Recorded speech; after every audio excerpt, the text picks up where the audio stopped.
మహాభారతం 71వ ఎపిసోడ్లోకి స్వాగతం.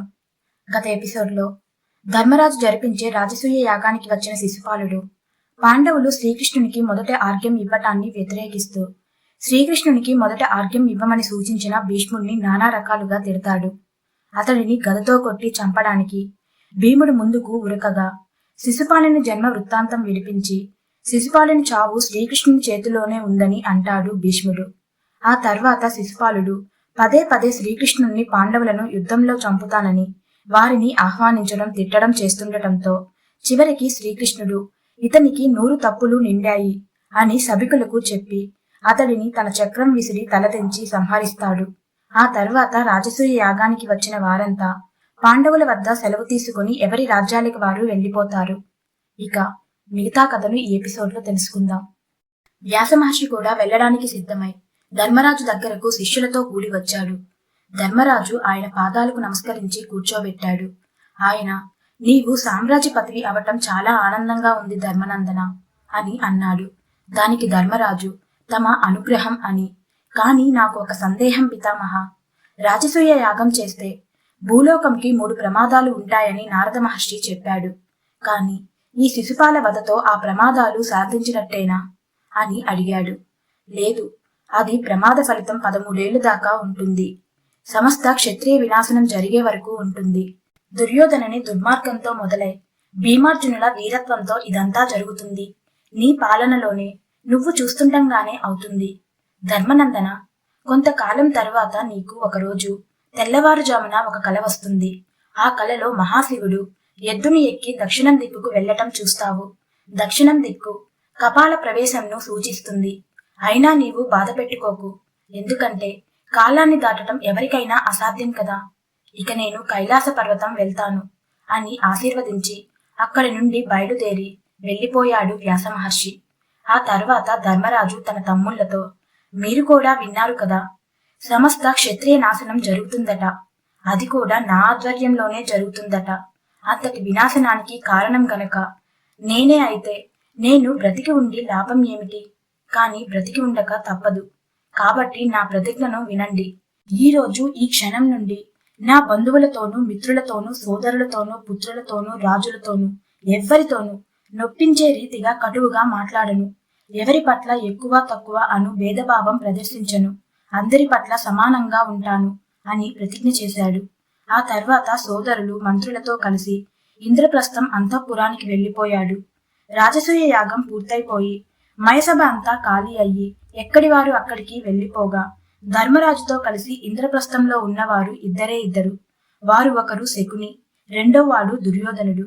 ఇంద్రప్రస్థంలో ఉండి ధర్మరాజు రాచరికాన్ని సంపదను చూడాలని, చిత్ర విచిత్రాల మయసభను పూర్తిగా చూడాలని దుర్యోధనుడు అక్కడే ఉండిపోయి కొంచెం కొంచెంగా మయసభను చూడసాగాడు.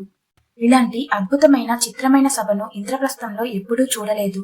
ఒకరోజు అతడు సభలో తిరుగుతూ ఒక స్ఫటికంతో నిర్మించిన 4 మూలాలుగా ఉండే ఒక స్థలానికి వచ్చాడు.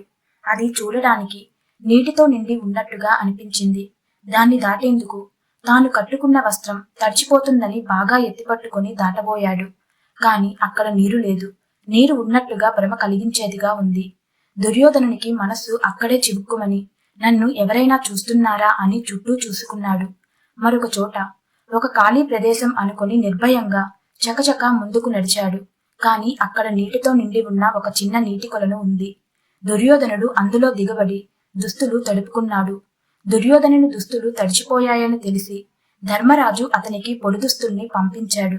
కాని దుర్యోధనుడు అలా నీటిలో పడిన సమయానికి ఇంద్రప్రస్థానికి వచ్చిన భీమ, నకుల, సహదేవులు అక్కడికి కొంచెం దూరంలోనే ఉన్నారు. దుర్యోధనుడు అలా నీటిలో పడ్డ దృశ్యం చూసి పకపక నవ్వారు. ధర్మరాజు పంపిన పొడి దుస్తులు భీముడే తీసుకుని వెళ్లి ఇచ్చాడు. దుర్యోధనుడికి లోకంలో ఎవరికీ లేనంత అభిమానం ఉంటుంది. అతడు నవ్విన వారి వైపు కన్నెత్తి చూడకుండా అక్కడ నుండి మరొక ప్రదేశానికి వెళ్లారు. కాని అక్కడ కూడా స్ఫటిక అనగా అద్దంతో మూసిన ఒక ద్వారం చూసి అది తెరిచి ఉన్న ద్వారమే అనుకొని తలను కొంచెం వంచి ముందుకు కదిలి ద్వారం దాటబోయాడు. కాని అది ద్వారములా భ్రమింపజేసే ఒక అద్దపు గోడ. పాపం దుర్యోధనుడు దానికి తలను కొట్టుకొని దిమ్మరపోయాడు. అలాగే మరొక చోటికి వెళ్ళాడు. అక్కడ తెరిచిన ద్వారం ఉన్నది. కాని చూడటానికి మూసి ఉన్నట్టుగా ఏర్పాటు చేసి ఉన్నది. దుర్యోధనుడు ఆ మూసి ఉన్న దానిని బలంగా నెట్టి తెరుద్దామని 2 చేతులు వేసి బలంగా ముందుకు నెట్టాడు. కాని అది తెరిచే ఉంది గనుక అతను తూలిపోయి అక్కడ నుండి ద్వారం బయటపడ్డాడు. అలా మైసభలోని చిత్ర విచిత్రాల చేత తడబడి తల బొప్పి కట్టించుకొని తనకంటే చిన్నవారు తనని చూసి నవ్వారన్న అవమానంతోనూ, ఇంత అద్భుతమైన మయసభ నాకు లేదే అన్న అక్కసుతోనూ, రాజసూయ యాగం అప్పుడు రాజులంతా తెచ్చి ఇచ్చిన కానుకలను తీసుకొని ధర్మరాజు కోశాగారం తానే నింపాడు. ఎంత సంపద అని అసూయతోనూ అక్కడ నుండి వెనుతిరిగాడు. తరువాత యుధిష్ఠిరునికి చెప్పి సెలవు తీసుకొని హస్తినాపురం చేరుకున్నాడు. ఎంత ధనం, ఎంత అధికారం! అందరూ వారి మేలు కోరేవారే. వాళ్ళు అక్కడ ఎంత ఆనందంగా, ఎంత సంతోషంగా ఉన్నారు. నేనెంత అవమానంతో, ఎంత తక్కువతనంతో, ఎంత దుఃఖంతో ఉన్నాను. వారి ముందు నవ్వుల పాలయ్యాను అని తనలో తాను ఆలోచించుకుంటూ దుఃఖిస్తూ ఉన్నాడు. తన అల్లుడు అంత దుఃఖంతో ఉండటం చూసి భరించలేక శకుని, ఏమిటి, ఎందుకు అలా ఉంటున్నావు అని పదే పదే అడిగాడు. కాని దుర్యోధనుడు గొప్ప అభిమానవంతుడు కదా, అంత సులభంగా చెప్పలేదు. శకుని వదలకుండా, ఎందుకు దుఃఖపడుతున్నావు అల్లుడా అంటూ బాగా ఒత్తిడి చేయటంతో, శకుని మామ ఏమని చెప్పాలి? అర్జునుడు లోకాలన్నీ గెలిచి తరిగిపోని సంపదను తెచ్చుకున్నాడు. ఇంద్రుడు చేసినంత అద్భుతంగా రాజసూయ యాగం చేశాడు ధర్మరాజు. ఆ కృష్ణుడు శిశుపాలుడిని చంపితే ఒక్కరూ కిమ్మనలేదు. నాకైతే చాలా బాధగా ఉంది. ఆ కృష్ణుడి తప్పుడు పని పాండవుల బలంతో ఒప్పయింది. అంతా వారి చేతిలో ఓడిన రాజులే కాబట్టి ఒక్కరూ మాట్లాడలేదు. అన్ని రాజ్యాలను గెలిచిన వారి పరాక్రమాన్ని చూసి నాకు భరింపలేని అసూయగా ఉంది. అదీగాక వారి సంపద చూసి అసూయ పడకూడదు గాని ఎంత వద్దనుకున్నా అసూయ నన్ను చితిమంటలా కాలుస్తూ ఉంది అని ఓ క్షణం ఆగి, మామ, ఇంత నీచమైన స్థానంలో ఉంటూ బ్రతికే కంటే చావటం మంచిది. నీటిలో మునిగి గాని, విషం తిని గాని, నిప్పులో దూకి గాని ప్రాణం తీసుకుంటాను. నా శత్రువు అంత గొప్ప స్థితిలో ఉన్నాడు. మరి నేను ఒక ఆడదాన్ని కాను, ఒక మగవాడిని కాను, అటు ఇటు కాని ఒక నపుంసకుణ్ణి కూడా కాను. ఛీ, ఇంక బ్రతికి లాభం ఏమిటి? నాకన్నా నా శత్రువు ఉన్నతిని నేను ఎట్లా భరించగలను? భరించలేను. ఇంకా ఆత్మహత్యే శరణ్యం. నా శత్రువుకు అష్టదిక్కులను జయించే 4 తమ్ముళ్ళున్నారు. తంత్రం తెలిపే సహాయకునిగా శ్రీకృష్ణుడు ఉన్నాడు. మరి నాకు అలాంటి వారు ఏరి?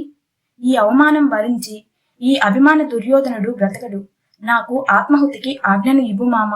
అలాగే వెళ్ళి ఆ ధృతరాష్ట్ర మహారాజుకి ఈ విషయం చెప్పు అని అన్నాడు. అప్పుడు శకుని దుర్యోధనునితో, దుర్యోధన, పాండవులు వారి సొమ్ములు వారే తింటున్నారు కదా, నీకు ఎందుకు ఈ బాధ?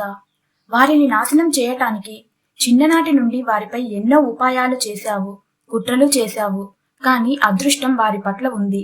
వారు నాశనం కాకుండా పైకి ఎదిగి ద్రుపదుని వల్ల, శ్రీకృష్ణుని వల్ల ఇంతవారయ్యారు. దుర్యోధన, కృష్ణుణ్ణి అంతగా అంటున్నావు గాని దేవతలు, దానవులు కూడా కలిసి కృష్ణుణ్ణి గెలవలేరు. అంతటి వానిదయ వారిపై ఉంది గనుక వారు అంతవారయ్యారు. దానికై నీకు ఎందుకు ఈ దుఃఖం? పాండవులు నిరంతరం పట్టుదలతో శ్రమించి అంతవారయ్యారు. అలా ప్రయత్నిస్తే అలాగే గొప్పవారవుతారు కదా. కాండవ దహనంలో అగ్నిదేవుని చేత గాంధీవం, అక్షయ తూణీరం అనే బాణాలు పొందాడు అర్జునుడు. అంతటి అస్త్రాలు ఉన్నాయి కాబట్టి అలా గెలవగలిగాడు అర్జునుడు. మయుడిని కాపాడాడు కాబట్టి మయసభను పొందారు. ఇందులో నీవు ఏడ్చేందుకు ఏమున్నది?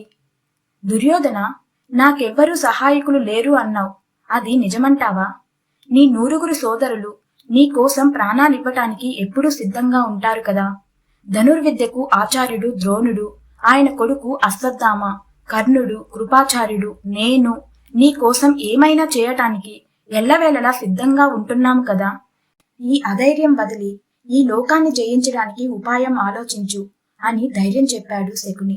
అయితే ద్రోణుడు, కర్ణుడు మొదలైన యుద్ధ వీరులందరినీ సిద్ధం చేసి మహాసైన్యంతో వెళ్లి పాండవులను ఓడించి వారి సమస్త సంపదను, మైసభను, సామంతులను నా రాజ్యంలో కలిపేస్తాను అని అన్నాడు.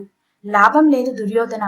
శ్రీకృష్ణుడు గాని, పాండవులు గాని, వారి మామ ద్రౌపది తండ్రి అయిన ద్రుపదుణ్ణి గాని, అతని కొడుకుని గాని యుద్ధంలో ఎవ్వరూ గెలవలేరు. వారంతా ధనుర్విద్య, అస్త్రవిద్యలలో ఆరితేరిన వారు. యుద్ధంలోకి వారు దిగితే ఉన్మాదుల్లా పోరాడతారు. అందుకని ఒక్క ధర్మరాజును ఎలాగైనా ఓడించాలి. ఎలా ఓడించాలో ఆ ఉపాయం నాకు తెలుసు. ఆ ఒక్కడు రాజు కాబట్టి అతను ఓడిపోతే అంతా ఓడినట్టే కదా. నేను చెప్పే ఉపాయం ప్రకారం చేద్దాం. ఆహా, అలాగా, అయితే ఆ ఉపాయం ఏమిటో చెప్పు మామా అన్నాడు దుర్యోధనుడు. దుర్యోధన, యుధిష్ఠిరుడికి జూదం అంటే చాలా ఇష్టం. కాని ఈ జూదం ఆడటంలో మాత్రం నన్ను గెలిచే వాళ్ళు ఈ భూమి మీదే కాదు, 3 లోకాలలో ఎక్కడా ఉండరు. నాకు పాచికలు వేయటంలోని మర్మం తెలుసు. ఆ మర్మం ధర్మరాజుకు తెలియదు. అతనికి జూదం ఆడటం అంటే ఇష్టం మాత్రమే ఉన్నది. కాని దుర్యోధన, ముందుగా జూదం ఆడటానికి నీ తండ్రి ధృతరాష్ట్రుని ఆజ్ఞను తీసుకో. పాండవులను గెలిచి అతడి రాజ్యాన్ని, రాజ్యలక్ష్మిని, మయసభను నీకిచ్చే బాధ్యత నాది అని నమ్మకంగా చెప్పాడు శకుని.